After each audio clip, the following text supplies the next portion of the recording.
Merci, chers collègues. Effectivement, quand on parle des piscines à Paris, je pense qu'il faut... On m'entend ? Oui. Je pense qu'il faut tout simplement partir de la réalité de ce que vivent les nageurs parisiens.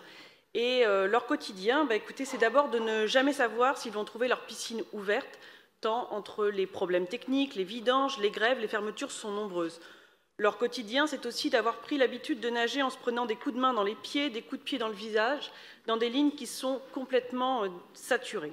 Et donc, fréquenter les piscines parisiennes, c'est vite comprendre que Paris n'est pas une ville amie des nageurs. Alors, le problème, c'est que savoir nager et pouvoir nager n'est pas un luxe ni un hobby.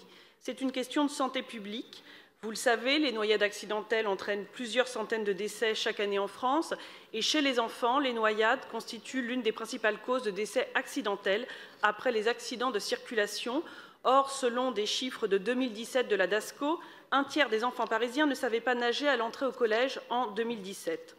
Par ailleurs, tout le monde n'a pas la condition physique pour faire du vélo ou de la course à pied sur les quais, alors que la natation est un sport qui n'occasionne pas de traumatisme et c'est l'un des seuls sports accessibles à tous.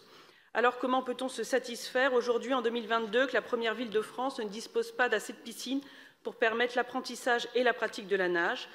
Il y a quelques semaines, la piscine Oberkampf a fermé ses portes dans le 11e arrondissement. Cet épisode nous a rappelé que la ville est parfois obligée de passer par des piscines privées pour accueillir les scolaires, tant les piscines municipales sont saturées. Et bien évidemment, cela nous soumet aux aléas des décisions du propriétaire si, en cours d'année scolaire, il souhaite changer l'usage de ces locaux, comme ça a été le cas. C'est la raison pour laquelle notre groupe demande que l'on se penche enfin sérieusement et de manière volontariste sur la question de la nage à Paris. Cela veut dire de manière urgente de faire un état des lieux arrondissement par arrondissement de la maîtrise de la nage à l'entrée au collège. Et cette démarche devrait être assortie d'un programme de remise à niveau dans le cadre périscolaire pour que les jeunes parisiens ne sachant pas nager puissent acquérir ce savoir fondamental. Et ensuite, nous demandons une augmentation du nombre de piscines et donc l'identification des sites où nous pourrons programmer de nouvelles ouvertures. Je vous remercie.